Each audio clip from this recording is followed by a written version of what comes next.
Welcome back in English class. बच्चों, आज की हमारी worksheet 19 lesson 2 sound of music के पार्ट 1 पर बेस्ड है। तो let us start. Evelyn Glennie's loss of hearing had been gradual. एवलिन क्लेनी की सुनने की क्षमता धीरे धीरे कम हुई थी। Her mother remembers noticing something was wrong when the 8-year-old Evelyn was waiting to play the piano.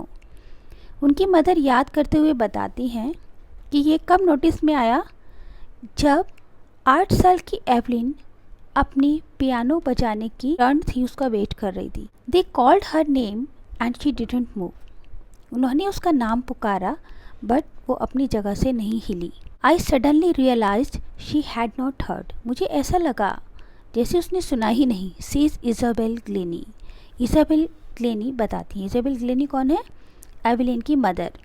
For quite a while Evelyn manage to conceal her growing deafness from friends and teachers. कुछ समय तक Evelyn ने manage किया छुपाने का। Conceal मतलब होता है छुपाना। हर ग्रोइंग डीफनेस, अपनी बढ़ती हुई बहरेपन को, फ्रॉम फ्रेंड्स एंड टीचर्स, अपने दोस्तों से और अपने टीचर से। कुछ समय तक तो वो अपने दोस्त और टीचर से अपने इस बहरेपन को छुपाती रही। But by the time she was 11, लेकिन जब वो 11 साल की हुई, her marks had deteriorated and her head mistress asked her parents to take her to a specialist. तो उसके जो मार्क्स थे, डिटेरियोरेटेड का मतलब होता है कम होना, तो उसके जो मार्क्स हैं वो कम होते चले गए। और उसकी जो हेड मिस्ट्रेस थी, उन्होंने उसके पेरेंट्स को समझाने की कोशिश की, अर्ज किया उनसे कि आप उसको किसी स्पेशलिस्ट के पास लेकर जाएं। It was then discovered that her hearing was severely impaired as a result of gradual nerve damage. और तब जाके पता लगा कि उसकी जो हियरिंग थी, उसकी जो हियरिंग पावर थी, वो बहुत ज़्यादा समाप्त हो चुकी थी, मतलब बहुत ज़्यादा तेज़ी से ख़त्म हो रही थी। कारण क्या था उसका? ग्रेजुअल नर्व डैमेज, क्योंकि उसकी जो नर्व थी, हियरिंग नर्व थी, वो लगातार डैमेज होती जा रही थी। They were advised that she should be fitted with hearing aids and send to the school for a deaf. और उनको एडवाइस किया गया, उनको कि नहीं, उनके पेरेंट्स को, कि वे उसको एक हियरिंग एड्स लगा दें और उसको एक डीफ के, जो बहरे बच्चों का स्कूल होता है, वहाँ भेज दें। Everything suddenly looked black, says Evelyn. Evelyn कहती है कि ऐसा लगा जैसे सब कुछ अंधकार में हो गया, उसको एकदम वो निराश हो गई। But Evelyn was not going to give up. लेकिन एवलिन इतनी जल्दी से हिम्मत हारने वाली नहीं थी। She was determined to lead a normal life. उसने निश्चय कर लिया था कि वो एक नॉर्मल ज़िंदगी जिएगी। And pursue her interest in music. और अपने जो उसका इंटरेस्ट था म्यूज़िक में, उसे आगे लेकर जाएगी। One day she notice a girl playing a xylophone and decided that she wanted to play it too. एक दिन उसने एक लड़की को xylophone बजाते हुए देखा और उसने निश्चय किया कि वो भी इसे ज़रूर बजाएगी। Most of the teachers discouraged her. उसके अधिकतर टीचर्स ने उसको डिस्करेज किया कि नहीं, तुम बहरी हो, तुम नहीं बजा सकती, कि जब तक आप किसी इंस्ट्रूमेंट को सुनेंगे नहीं, किसी के साउंड को सुनेंगे नहीं, तब तक आप उसे कैसे प्ले कर सकते हैं। But percussionist Ron Forbes spotted her potential. लेकिन एक तबला वादक थे, रॉन फॉब्स, उन्होंने उसकी इस पोटेंशियल को, उसकी क्षमता को पहचाना। He began by tuning 2 large drums to different notes. उन्होंने क्या किया? 2 बड़े ड्रम्स को 2 डिफरेंट नोट्स पर सेट कर दिया। Don't listen through your ears, he would say, try to sense it some other way.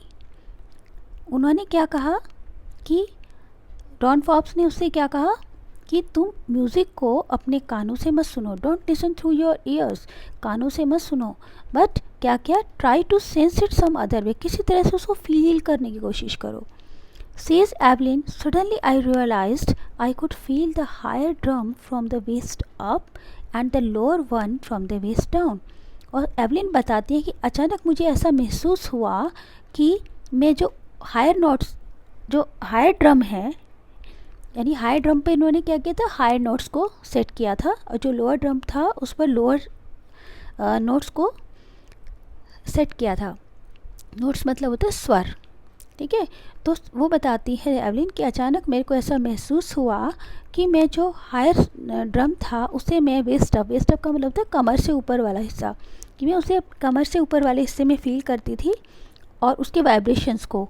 And lower one, और जो लोअर नोट्स थे उनको मैं वेस्ट के नीचे वाले हिस्से से फील कर रही थी। यानी वो क्या कर रही थी, वाइब्रेशंस को अपनी बॉडी से फील कर रही थी। Forbes repeated the exercise, Forbes ने उस एक्सरसाइज को रिपीट किया, यानी वो बार बार उसको उस चीज़ की प्रैक्टिस कराने लगे। And soon Evelyn discovered that she could sense certain notes in different part of her body. और एवलिन को ये पता चल गया कि वो अपने शरीर के विभिन्न भागों से विभिन्न नोट्स को सुन सकती है, यानी अनेक स्वरों को, अलग अलग स्वरों को अलग अलग बॉडी पार्ट से वो महसूस कर सकती है।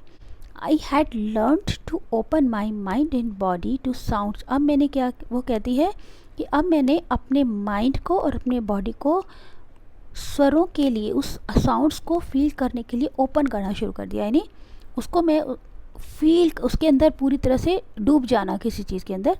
तो उसको मैंने अपने मन, अपने दिमाग से और अपने शरीर से उसको बहुत ज़्यादा उन आवाज़ों को फील करना शुरू किया एंड वाइब्रेशंस, और उनकी वाइब्रेशंस को फील करना शुरू किया। The rest was share determination and hard work.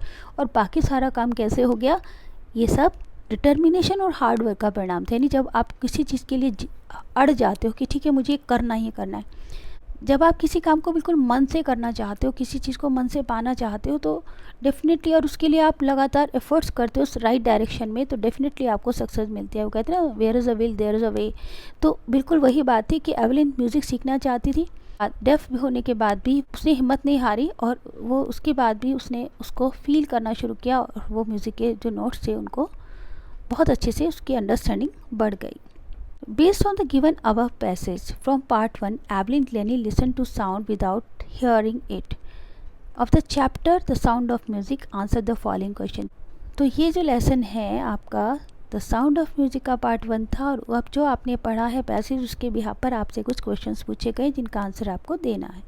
First question is how old was Evelyn when her mother noticed symptoms of deafness in her. तो उसने डेफनेस के जो फर्स्ट टाइम उसने सिम्टम्स देखे थे उसकी मदर ने, वो तो उस वक्त में एवलिन कितने साल की थी। आंसर आपको इसमें से फाइंड आउट करना है। बी पार्ट है इसका, of Evelyn asked her parents to take her to specialist, कि उन्होंने अर्ज किया, मतलब रिक्वेस्ट करना कि उसके पेरेंट्स से, एवलिन के पेरेंट्स से, कि वो उसको स्पेशलिस्ट के पास ले जाएं। तो किसने किया, आंट ने किया, नेबर ने किया, फ्रेंड ने किया, या हायर मिस्ट्रेस ने किया। When Evelyn came to know about her deafness she, तो जब उसको अपने डेफनेस का पता लगा एवलिन को, तो क्या, she lost hope, she started crying, didn't give up, और नन ऑफ दिस। तो इसमें से जो करेक्ट आंसर है उसको आपको टिक करना है। Evelyn was interested in, Evelyn का इंटरेस्ट था किस चीज़ में, म्यूज़िक में, स्टडीज़ में, कुकिंग में और डांस में। जो करेक्ट आंसर है उसे आप टिक करेंगे। Who spotted her potential and encouraged her to play musical instrument, किसने एवलिन की पोटेंशियल आइडेंटिफाई किया और उसे इनकरेज किया म्यूजिकल इंस्ट्रूमेंट बजाने के लिए। तो वो कौन थे, मदर थी, परक्यूशनिस्ट रॉन फॉब्स से, फ्रेंड थी, या फादर थे। Evelyn could sense the sounds and vibrations of any musical instrument through her. तो एवलिन किसी भी म्यूजिकल इंस्ट्रूमेंट की साउंड और वाइब्रेशंस को फील कर सकती थी, किसके द्वारा, हैंड्स के द्वारा, माइंड और बॉडी के द्वारा, लेग्स के द्वारा, या वेस्ट के द्वारा। करेक्ट आंसर आपको बताना है। विच क्वालिटीज़ हेल्प एवलिन ओवरकम हर फिजिकल चैलेंज। कौन सी ऐसी क्वालिटी थी एवलिन की जो उसको उसकी फिजिकल चैलेंज से बाहर निकालती है। तो उसका डिटर्मिनेशन था, हार्ड वर्क था, विल पावर थी, या ऑल ऑफ अबव था। Which word in the passage is a synonym of degrade. Degrade का सिनोनिम क्या है, ग्रेजुअल, कंसील, डिटोरिएटेड और पोटेंशियल। आई होप कि आपको ये वर्कशीट अच्छे से समझ आ गई होगी। अब आप बहुत जल्दी से इस वर्कशीट को करके और ग्रुप पर भेजेंगे। इसी के साथ हमारी क्लास समाप्त होती है। See you in the next class. Till then stay home, stay safe. Thank you. Have a nice day.